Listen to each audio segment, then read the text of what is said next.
నా కూతురికి ఈ సీట్ రిజర్వ్ చేద్దామని వచ్చా. రిజర్వేషన్ ఇదేమన్నా రైల్వే స్టేషన్ ఏంటి?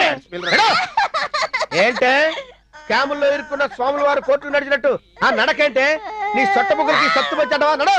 ఏమండి ఆడుకోవడమా? ఇంట వంట లేదండి.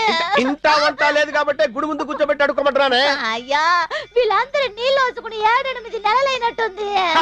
ఇంకొక నెల అయితే వాళ్ళు పిల్లలు కట్టారు, వాళ్ళతో పాటు కూర్చొని అడుకోవచ్చు. ఏమండి ఏమండి ఏమండి నేను ఈ గుంపులో ఆడుకోనండి, అక్కడ పక్కన కూర్చుంటానండి. అచ్చికచ్చిగా నిన్ను గుంపులో కూర్చోబెట్టి అడుక్కోమనే రాత్రి మా అమ్మ కల్లో కనబడి చెప్పిందే. వెళ్ళి కూర్చోవే.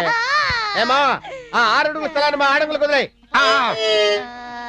కూర్చో కూర్చోవే. వచ్చి తీసుకో అడుక్కో. అమ్మా తల్లి ధర్మం చేయండి తల్లి, అమ్మా తల్లి అని అడుక్కో. అమ్మా ధర్మం చేయమంటున్నాడా? అయ్యా ధర్మం చేయమంటున్నాడా? ఎవరే చేయమనేది? మీరే